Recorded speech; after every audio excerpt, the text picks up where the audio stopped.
네, 미래에셋 자산운용 타이거 ETF 임종욱 팀장님 모셨습니다. 안녕하세요. 네, 안녕하십니까. 팀장님 모시고 또 최근 들어서 약간 좀 강세를 보이다가 약간 주춤하고 있는 이 중국 주식시장에 대해서 좀 알아볼까 합니다. 네.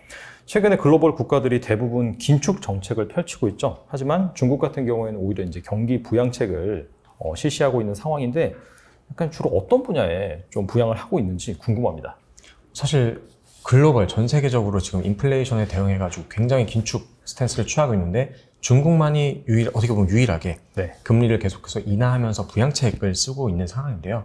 뭐 사실 이제 중국 같은 경우는 기준금리가 따로 있긴 한데 대표적으로 이제 기준금리라고 읽혀지는 게 대출 우대금리라는 게 있습니다. 이게 작년 12월부터 해서 올해 5월까지 3번에 걸쳐서 인하를 했거든요. 그러니까 이것만 봐도 계속해서 이제 조금 글로벌 스탠스와는 좀 다른 방향성을 보이고 있는 것 같고요.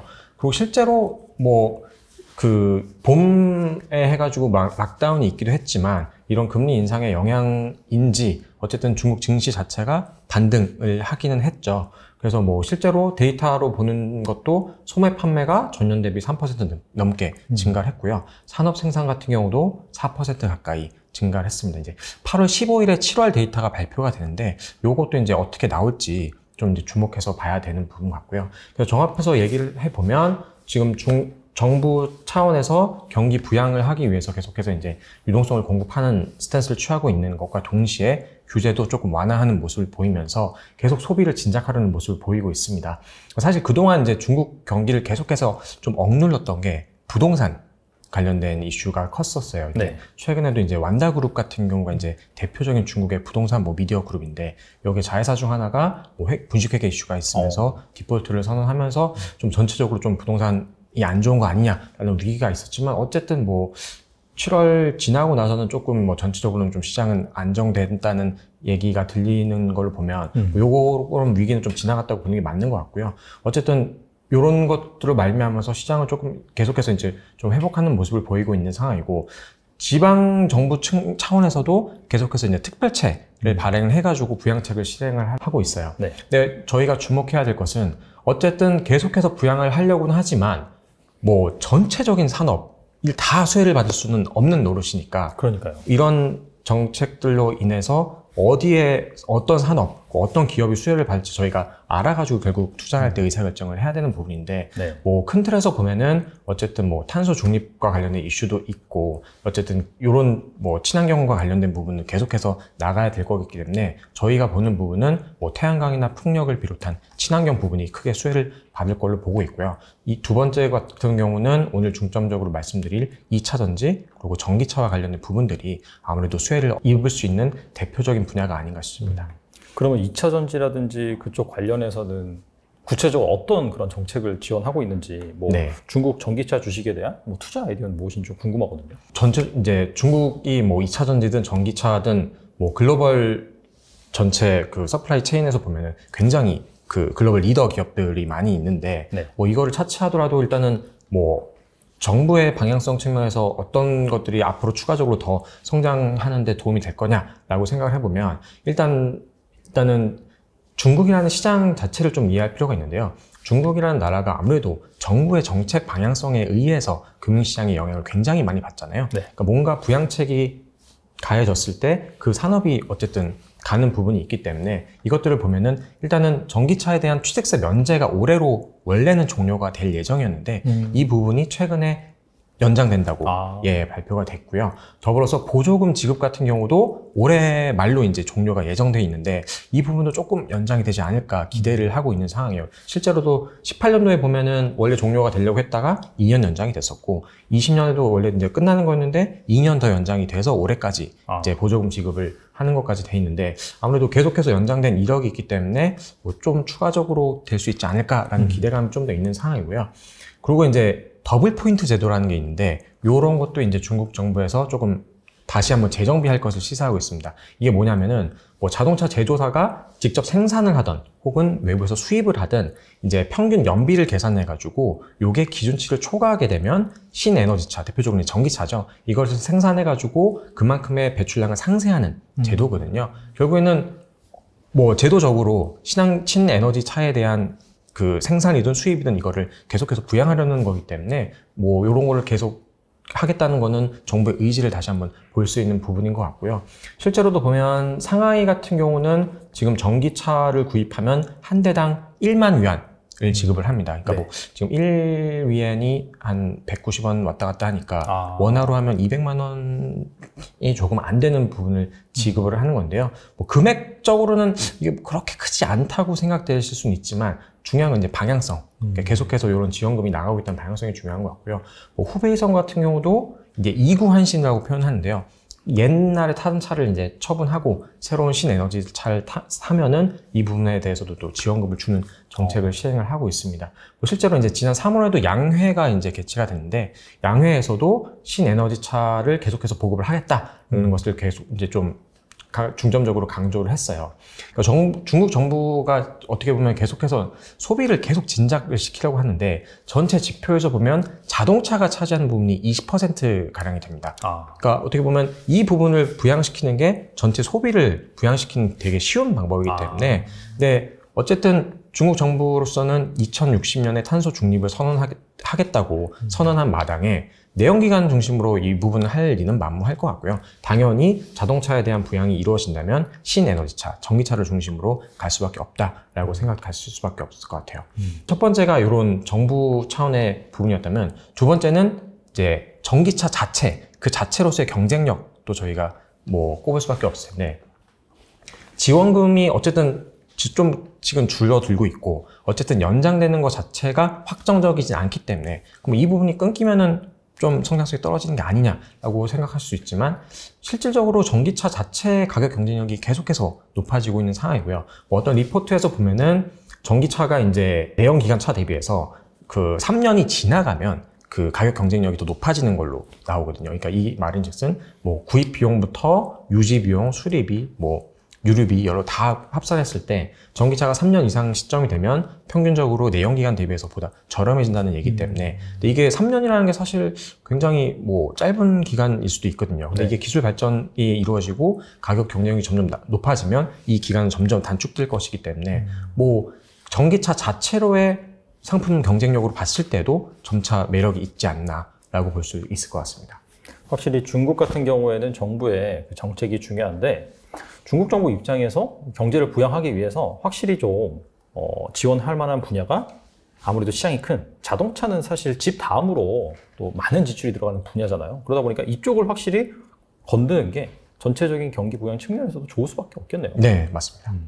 근데 이제 그래서인지 중국의 전기차 판매 침투율이라고 하죠. 네. 이게 20%를 최근에 넘어갔다라고 해요. 네. 근데 물론 100% 기준으로 봤을 땐 낮긴 하지만 그럼에도 불구하고 한 20% 정도가 넘어간다라고 한다면 엄청나게 이제 성장하는 그 성장 속도의 둔화? 이럴 가능성에 대해서 이 투자자들 같은 경우에는 그렇게 하면 성장 속도가 좀 둔화되면은 뭐 주가라든지 그런 탄력이 좀 저조하지 않을까? 라고 약간 좀 불안해할 수도 있는데 네네. 이 부분에 대해서 어떻게 생각하시나요? 일단은 짚고 넘어가야 될 부분은 뭐 20%가 적은 숫자는 아니죠. 상당히 높은 숫자라고도 볼 수 있는데 이 부분이 그 세부적으로 살펴보면 뭐 버스나 이런 비상업용 차를 제외하고 순수하게 상업용 차량만 봤을 때는 10% 수준으로 침투율이 또 떨어집니다. 그렇기 때문에 뭐 성장 여력은 여전히 높다라고 보는 게 맞는 것 같고요. 실제로 좀 데이터를 보면서 말씀드리면은 이제 중국 시장 전체적으로는 락다운 이후에 뭐 경기 부양책에 대한 기대감, 소비 심리 회복에 대한 기대감 등으로 인해서 어쨌든 예전 수준으로 회복을 했는데요. 증시가 빠져있는 기간 내에도 실제 전기차의 판매량이나 뭐 이런 것들은 크게 훼손이 되지가 않았습니다. 그래서 데이터를 보면 6월에 전체 전기차 중국에서 이제 전기 판매량이 57만 대가량이 됐거든요. 이게 전년 동기 대비면 140% 이상이 늘어난 숫자고요. 네. 상반기 전체 누적 판매량이 246만 대.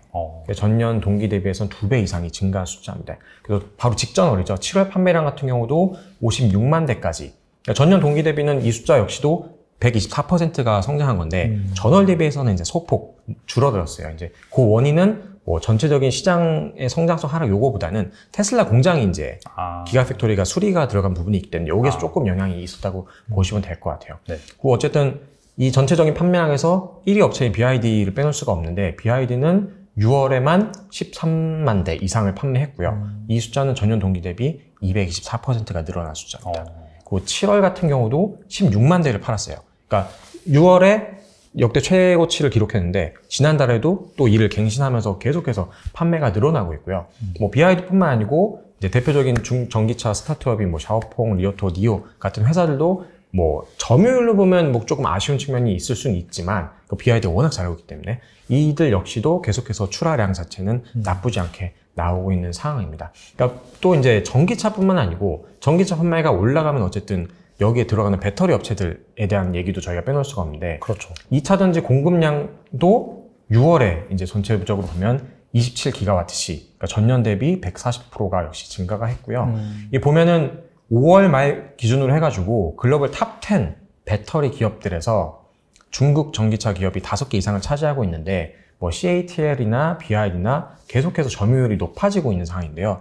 올해 초에 이런 위기가 있었음에도 이런 숫자들이 크게 훼손되지 않았고 주가도 반등하면서 한 걸 보면 앞으로는 좀 더 좋게 봐도 무리가 없지 않을까 이런 생각을 하고 있습니다. 가장 그 크리티컬한 게 그거네요. 사실 상업용을 제외하고는 뭐 일반인 그런 사람들이 타고 다니는 전기차 같은 경우에는 침투율이 한 10%까지밖에 안 되기 때문에 아직까지도 확실히 좀 성장 속도가 더 가파르게 증가할 수 있는 그런 네. 부분이 있을 것 같고, 그 다음에 이제 전체 자동차 시장 관점에서 제 개인적으로 한번 생각해 봤을 때 아직 중국의 뭐 1인당 GDP가 선진국 수준으로 높은 건 아니기 때문에 그 GDP가 성장함으로 인해서 전체 그냥 자동차 판매 대수가 더 성장할 수 있는 룸도 있어가지고 그런 것까지 따져본다라고 한다면 아직은 뭐 성장성 우려할 단계는 아니다. 또 그런 생각도 듭니다. 더불어서 아까 방금 전에 제가 상반기 판매량이 246만 대라고 말씀을 드렸는데 네. 역사적으로 보면 이제 전기차가 본격적으로 판매된 시기부터 최근까지 보면 상반기보다 하반기에 좀 판매량이 많았던 수치가 나오고 있어요. 네. 대략 비율로 보면 1대 1.9 정도가 나오거든요. 상당히 차이가 많이 나네. 네, 그러니까 하반기에 좀 더 많이 팔리거든요. 그러니까 지금 올해 상반기에 246만 대면 아무리 보수적으로 받아도 240만 대. 그 역사적인 데이터로 비교하면 뭐 500만 대까지도 기대할 수 있으니까 올해 전체 생산량을 뭐 500만 대에서 700만 대까지로 보는 얘기가 요거에 기반해서 이제 나오는 거거든요. 그러니까 요 부분만 봐서도 또 이제 나쁘지 않은 상황이지 않을까 싶습니다. 그럼 갑자기 왜 그런지 궁금하네요. 뭐 보너스를 받나 하반기에? 갑자기 그냥 그런 생각이 들었습니다. 근데 이제 전기차 시장이, 특히나 중국 전기차 시장이 좋다는 거는 대부분의 투자자들이 다 알긴 알 거예요. 네. 그래서 여기서 중요한 거는 뭔가 내가 모르는 리스크가 없을까? 그런 부분에 대해서 짚어보는 것이 중요할 것 같은데, 최근에 다시 좀 제로 코로나 정책 이 부분이 강화되고 있어요. 그래서 하이난을 봉쇄한다. 그런 부분이 언론 기사에서 나왔는데, 이 부분이 혹시 그 중국 전기차 시장 그 성장률을 저해하는 요인으로 작용하지 않을지. 네. 뭐 아예 리스크 요인이 아니다라고 말씀드릴 수는 없는데, 근데 올해 이제 봄에 중국 전기차 업체들이 굉장히 힘든 시기를 보냈는데 왜 힘든 시기를 보내는지를 살펴보면 요인이 크게 이제 세 가지가 있을 것 같아요. 첫 번째는 말씀하셨던 것과 동일하게 락다운이 끄볼 수 있을 것 같고, 두 번째는 뭐 특정 대형주들의 조금 약세가 있었고, 세 번째는 원자재 가격이 상승하면서 이들 기업들이 조금 이제 주가가 쪼그라들었었는데, 근데 이제 상반기에 이런 것들을 좀 살펴보면 성장성이 훼손됐다고 보기는 어려운 것 같고요. 다 개별 기업들의 조금 이제 그 독립적인 이슈들, 뭐 대표적으로 이제 CATL이 많이 빠졌었는데, 뭐 CATL만 보더라도 실질적으로 빠졌다가 회복하면서 이게 금세 반등을 했단 말이죠. 그러니까 뭐 왜 빠졌는지 보면은 뭐 주요 고객사인 샤오퐁이나 리오 같은 경우가 자기네 공급망을 좀 다변화하기 위해서 CATL에서 이탈하면서 좀 요게 영향을 받았고, 미국 제재 요인도 있었고, 뭐 창업한 지수에서 CATL이 빠지는 게 아니냐라는 루머가 돌면서 좀 주가에 안 좋은 영향을 줬었는데, 뭐 요 부분은 뭐 근본적인 뭐 펀더멘탈을 훼손하는 부분은 아니었기 때문에 금세 회복을 했고요. 그러니까 뭐 실질적으로 이제 전체 중국 지역에서 배터리 업체든 완성차 업체든 이 분포도를 보더라도 좀 이렇게 분산이 되어 있어요. 그래서 뭐 봄 같은 경우에도 보면은 뭐 주요 도시들이 굉장히 중요한 도시들이 봉쇄가 되면서 영향이 있었지만, 뭐 이후에는 뭐 국지적으로 이런 것들이 생기더라도 전체 밸류체인 상에 영향을 주기는 좀 무리가 있지 않나, 그렇게 보시는 게 맞는 것 같습니다. 알겠습니다. 그렇다면은 그 중국 전기차 주식에 투자할 만한 가장 좋은 대안, 수단이라고 볼 수 있을 것 같은데, 타이거 차이나 전기차 솔렉티브 ETF에 대해서 설명해 주시면 좋을 것 같습니다. 네, 일단은 뭐 너무나 잘 아시는 상품이실 텐데요. 타이거 차이나 전기차 같은 경우에는 현재 기준으로 국내 상장된 ETF, 해외 투자 ETF 중에 최대 규모인 상품이에요. 네, 이제 이 상품이 어떤 상품인지 말씀드리기 전에 전체적인 중국 내에 2차 전지, 전기차 밸류체인에 투자하는 상품인데, 이제 전기차 산업이 어떻게 구분되는지를 좀 이제 설명을 드리면, 일단 원자재, 핵심 부품, 뭐 자율주행과 같은 소프트웨어, 그 완성차, 크게 4가지로 구분을 할 수가 있는데요. 중요한 거는 이 각 네 부분에서 중국 기업들이 다 글로벌 리더인 상황이거든요. 네. 그러니까 대표적으로 원자재 같은 경우가 이제 대표적으로 리튬을 뽑을 수가 있는데, 강봉 리튬, 너무나 유명한 강봉 리튬 뽑을 수 있고, 그리고 핵심 부품이 당연히 이제 뭐 반도체, 배터리 이렇게 뽑을 수 있는데, 배터리 같은 경우에는 중국 기업들이 뭐 글로벌 탑티어죠. 뭐 말씀드렸던 CATL, BYD 완성차 업체이기도 하지만, 그리고 뭐 완성차 업체는 이제 계속 말씀드린 BYD부터 뭐 선하다, 리오 뭐 여러 회사들이 있는데, 대부분의 밸류체인상의 리더들은 요 상품에서 투자를 하고 있습니다. 그래서 기초지수 방법론을 보면 중국에 본사를 두고 있으면서 상해, 심천, 홍콩, 뭐 미국에 상장된 기업, 전기차 관련된 중국 기업 중에서 시가총액 상위 20개를 편입을 하고 있는데, 요즘에는 워낙 이제 해외 주식에 대해서 개별 투자도 많이 하시지만, 네. 이렇게 ETF라는 포트폴리오로 쌓아서 투자할 때의 장점은, 물론 이제 시차나 이런 거를 신경 안 쓰는 그런 거래의 편의성도 있지만, 어쨌든 2차 전지 전기차라는 게 굉장히 성장의 초기 단계라고 보는 게 맞는 것 같아요. 그건 앞으로 계속 성장 가능성이 높을 텐데, 현재 기준으로야 우리가 누가 잘하는지 눈에 보이지만, 나중에 몇 년 후가 지났을 때 정말 이 산업이 성장 궤도 뭐 안정기에 접어들었을 때 궁극적으로 위너가 될 거는 누가 위너가 될지 저희가 모르잖아요. 그렇죠. 그렇기 때문에 ETF라는 상품을 통해서 포트폴리오 투자하면 개별 기업에 대한 변동성을 당연히 이제 해지할 수밖에 없고, 물론 ETF가 기초지수 방법론에 따라서 패시브하게 투자하는 상품이지만, 어쨌든 정기 변경 혹은 수시 변경을 통해서 기업들이 계속해서 편출입이 된단 말이죠. 그렇기 때문에 종목 리밸런싱이 자동으로 되는 부분이 있어서 자동으로 그 해당 선도 기업들이 투자하는 효과가 있기 때문에, 굳이 내가 개별 기업에 대한 물론 스터디가 이루어지면 더 하려면 좋겠지만, 이런 부분이 수반되지 않더라도 굉장히 편하게 투자할 수 있는 장점이 있고요. 또 빼놓을 수 없는 게 국내 상장된 ETF이기 때문에 연금 계좌에서 투자를 하시면 또 절세 효과도 누리시면서 투자할 수 있기 때문에 굉장히 장점이 많으실 것 같아요.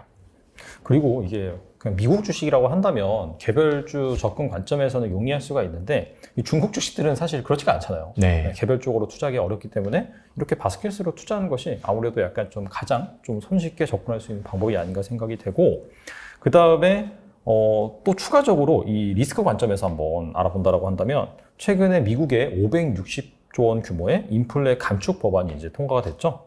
그래서 여기에서 핵심은 뭐 사실 인플레를 감축한다라고 하는데, 약간 특정 산업에 대해서 혜택을 주는 그런 부분인 것 같은데, 특히나 이 전기차 같은 경우에는 뭐 보조금을 한 7,500달러 정도 지급한다. 단 중국산 제품이라든지 소재가 들어가지 않는 전기차에 한한다. 이런 식으로 얘기를 했단 말이에요.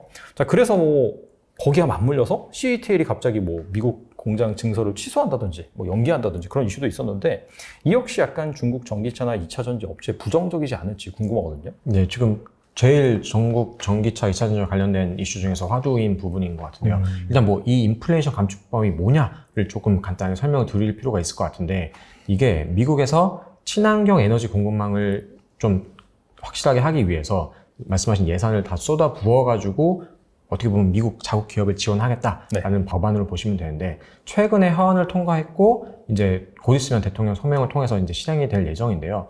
좀 전체적인 테두리 안에서 2차 전지나 전기차와 관련된 내용들을 살펴보면, 뭐 기존에는 있었던 제조업체당 한도가 아예 삭제가 됐고요.